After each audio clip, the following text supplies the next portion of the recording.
ला इलाहा इल्लल्लाह मुहम्मदुर रसूलुल्लाह। अस्सलामु अलैकुम वरहमतुल्लाहि वबरकातुहू। सिफ़तुल उम्रा। अल्हम्दुलिल्लाह वस्सलातु वस्सलामु अला रसूलिल्लाह, अम्मा बाद। सज्जन साथियों, बहुत ही सौभाग्य है उस मनुष्य के लिए जिसे अल्लाह ताला खाने काबा तक पहुँचने का चांस दे दे। आज के इस सभा में मैं आप लोगों को उम्रा करने का तरीक़ा बतलाना चाहता हूँ। उम्रा एक इबादत तथा उपासना है जो हर बालिग अक़लमंद मुसलमान जो उम्रा करने की ताकत रखता है उसके ऊपर ज़िंदगी में, जीवन में एक बार अनिवार्य तथा ज़रूरी है। हर वो मुसलमान जो बालिग हो, अक़लमंद हो, बुद्धिमान हो और उसके पास शारीरिक या माल के हिसाब से उम्रा करने की शक्ति मौजूद हो, उसके ऊपर उम्रा ज़िंदगी में, जीवन में एक बार अनिवार्य है। अल्लाह ताला ने फरमाया है व अतिम्मुल हज्ज वल उम्रता लिल्लाह, अल्लाह ताला के लिए हज और उम्रे को पूरा करो।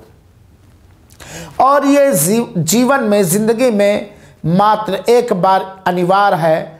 और अगर आदमी को अवसर है, ताकत है, शक्ति है तो वो जितना चाहे वो उम्रा कर सकता है। बल्कि एक हदीस में अंतिम संदेशता ने फरमाया है, एक उम्रा दूसरे उम्रे तक किए गए गुनाहों के लिए के मिटाने का साधन है।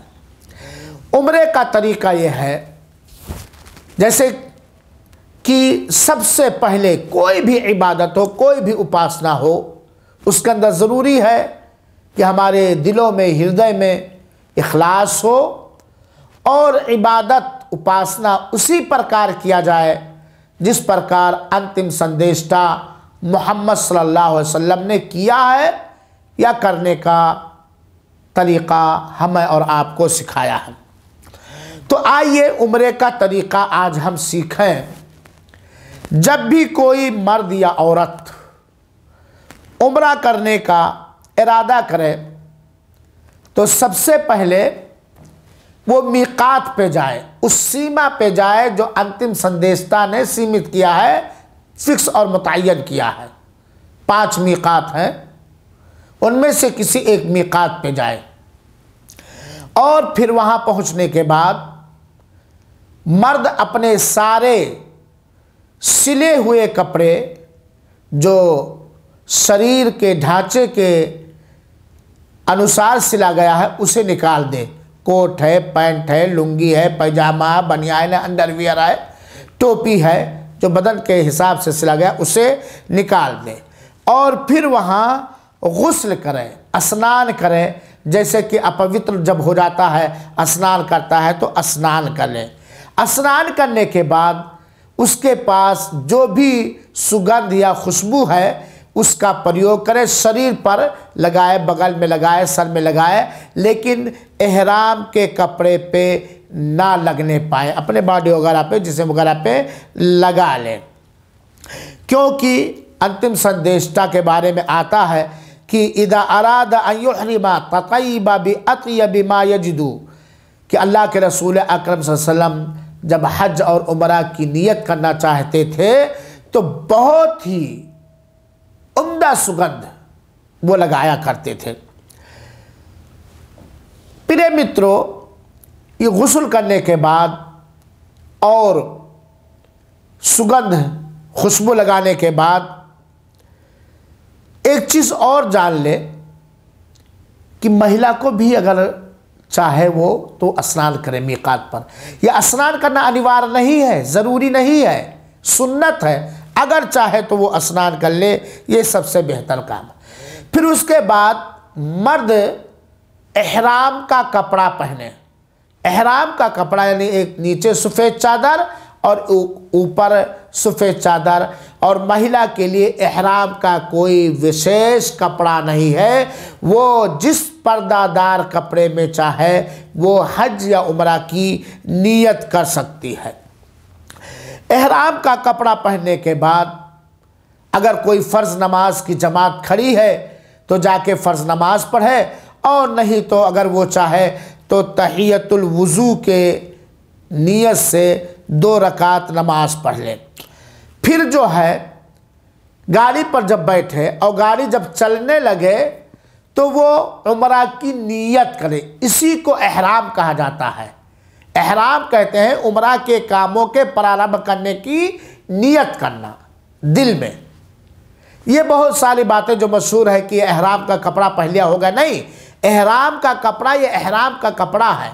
एहराम के माने होता है उम्रा के कामों के प्रारंभ करने की नियत करना दिल के अंदर। तो वो नियत करे दिल में और कहे लब्बैक अल्लाहुम्मा लब्बैक लब्बैक ला शरीक लक लब्बैक इन्नल हम्द वन निअमत लक वल मुल्क ला शरीक लक। पुरुषों को चाहिए, मर्दों को चाहिए कि वो ज़ोर ज़ोर आवाज़ से, तेज़ तेज़ आवाज़ से इस तलबिया को बार बार पुकारे। अलबत्ता महिला यानी औरत को धीरे धीरे ये तलबिया अधिक से अधिक कहना चाहिए। नियत करने के बाद अगर ये आप महसूस करें कि रास्ते में कोई रुकावट हो जाएगी, है ना, अगर महसूस करते हैं कि रुकावट हो जाएगी, हम मक्का तक नहीं पहुंच पाएंगे, तो आप चाहें तो शर्त भी लगा सकते हैं कि अल्लाह महिल्ली है तो हबसनी अलहाबिस, कि जहाँ कोई रुकावट हमें पेश आई तो मैं वहीं पर हलाल हो जाऊंगा। तब ऐसी सूरत में उसके ऊपर अगर रुकावट है तो कुछ नहीं, लेकिन अगर किसी रुकावट के आने का अंदेशा नहीं है तब ये बात नहीं कही जाएगी। अब मक्का तक पहुँचने तक नियत कर लेने के बाद आदमी को चाहिए कि ज़ोर ज़ोर से तलबिया पुकारे, अल्लाह का ज़िक्र अस्कार करे।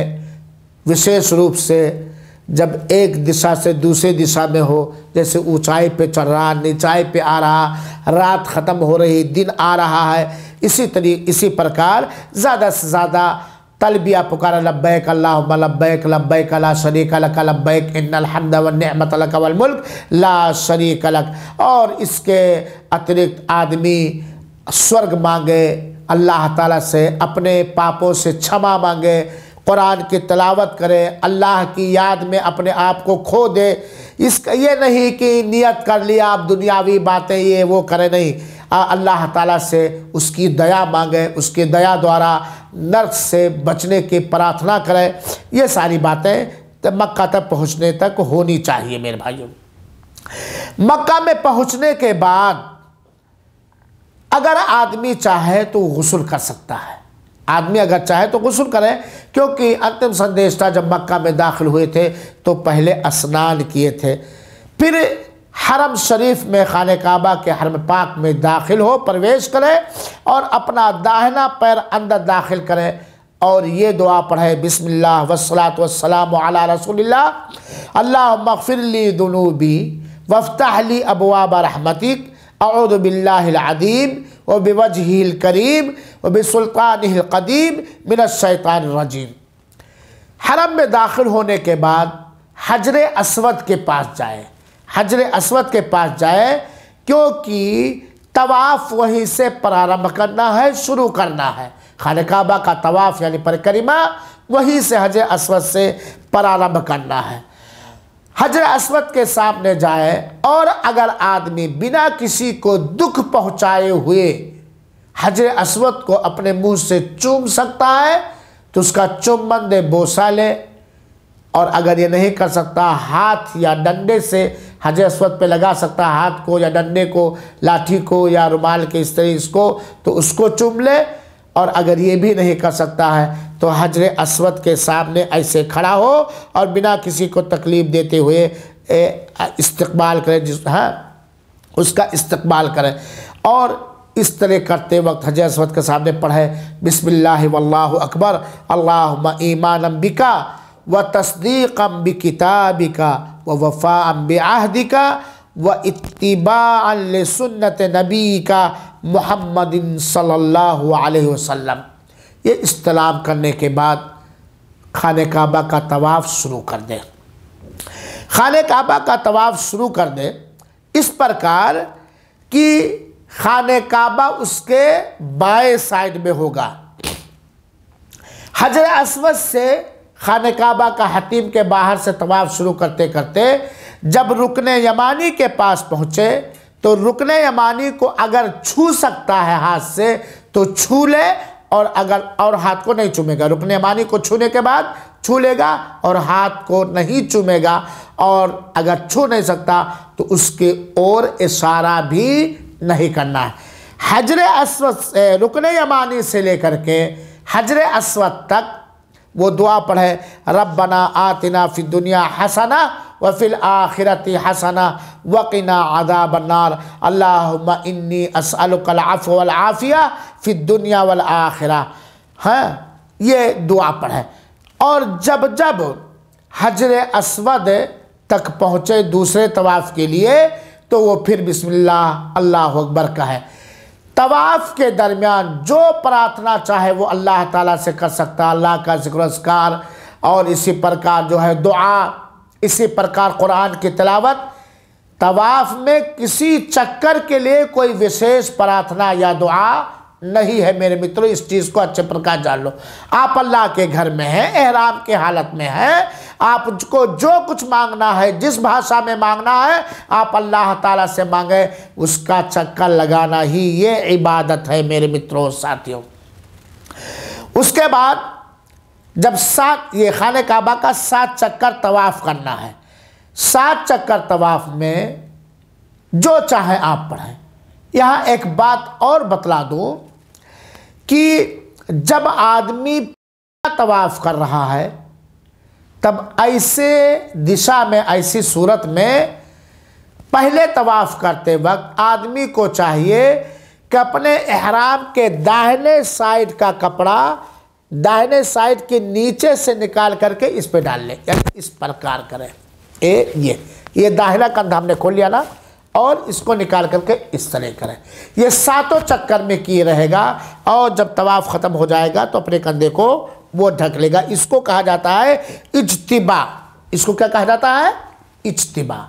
यानी दाहिने साइड से एहराम के कपड़े को नीचे निकाल करके बाएं साइड के कंधे पर फेंक लेंगे। बहुत सारे लोग जानकारी के कारण जैसे ही मीक़ात पे नियत करते हैं और फ़ौरन उस कपड़े को ऐसा कर लेते हैं, इस्तेबा कर लेते हैं। ये पहले तवाफ़ के 7 चक्करों में ये बात है जिसको इस्तिबा कहा जाता है।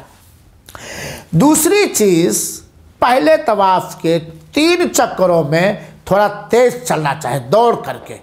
अल्लाह के रसूल अकरम सल्लल्लाहु अलैहि वसल्लम के बारे में आता हदीस शरीफ के अंदर कि अल्लाह के रसूल, इसको अरबी में रमल कहा जाता है।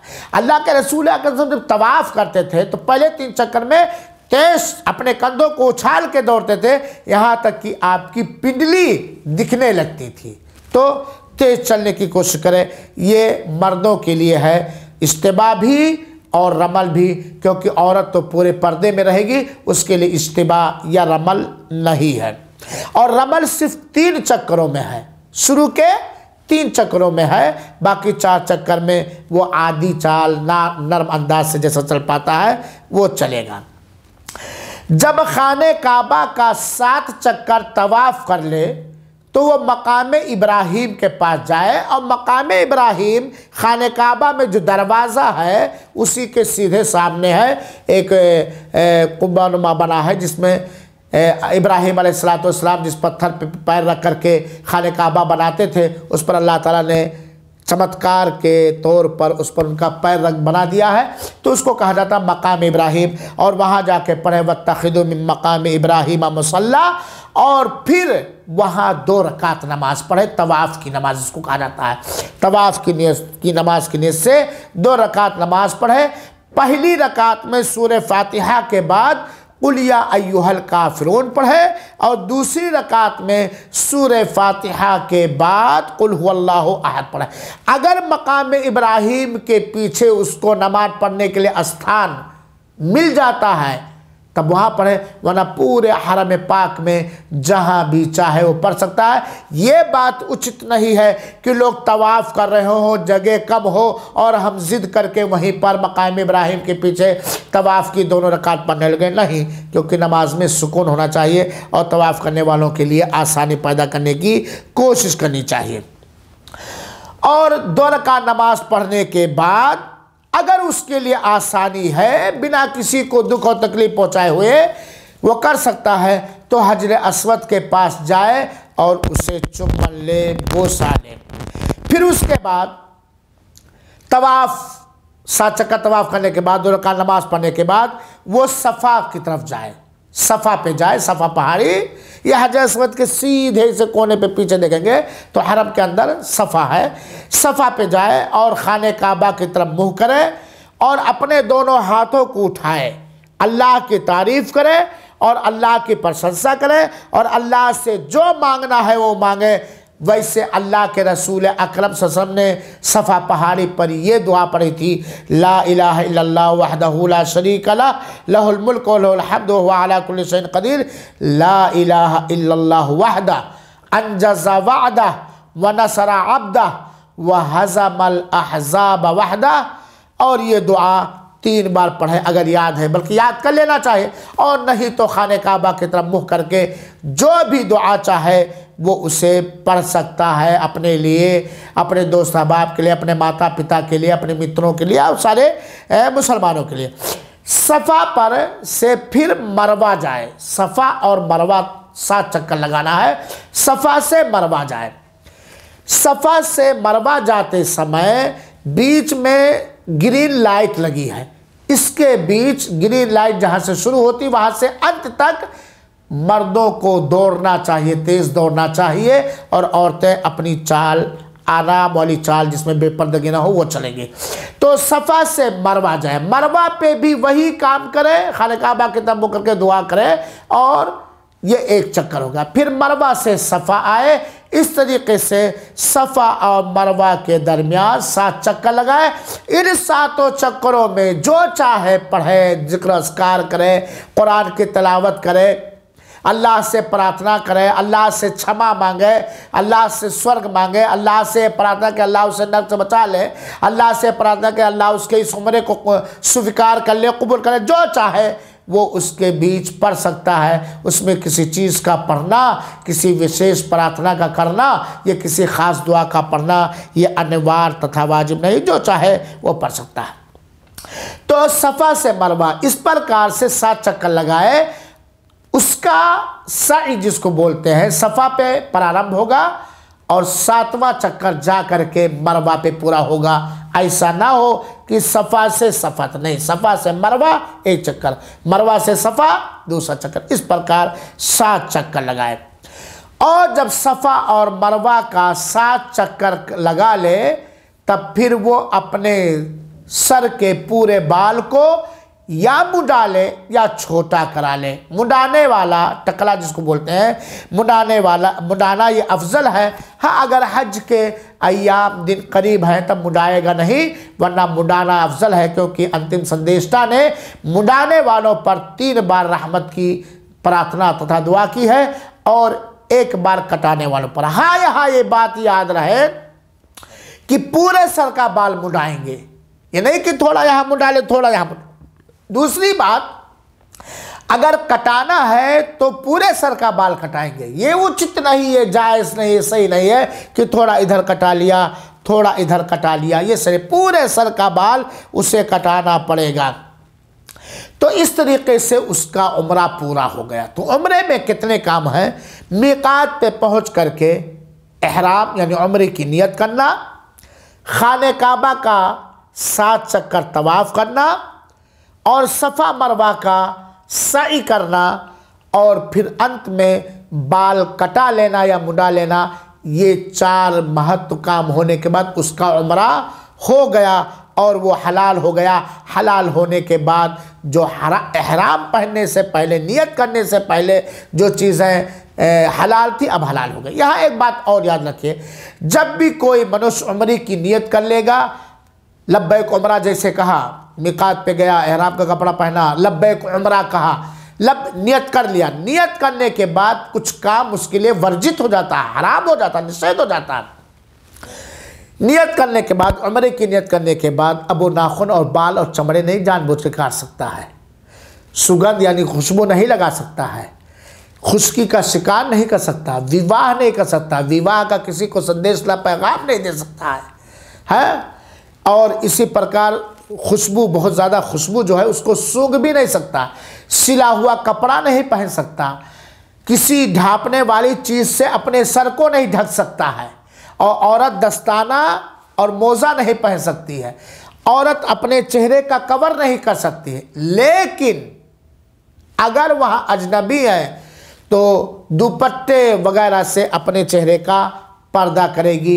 ये उम्रे के संबंध में कुछ बातें हुई जो मैंने आपको बतलाया संक्षेप में इसको, कि दिल में मिकात पे पहुंच करके जो अनिवार्य है, लब्बैक उम्रा करके नियत करना, फिर खाने काबा का 7 चक्कर तवाफ़ करना, तवाफ़ हजर अस्वद से शुरू होगा, हजर अस्वद पे ख़त्म होगा, समाप्त होगा, फिर उसके बाद सफ़ा और मरवा का 7 चक्कर तय करना, फिर सर के बाल मुंडाना या कटाना, और फिर उसके बाद ये उम्रे का काम हो गया। अल्लाह ताला से ये प्रार्थना है कि अल्लाह ताला तू हमें, हमारे संतान को और सारे मुस्लिम मर्दों और औरतों को बार बार उम्रा करने की तौफीक दे और उससे कबूल फरमा ले। आमीन व सल्लल्लाहु वसल्लम अला नबीना मुहम्मदिन सल्लल्लाहु अलैहि वसल्लम।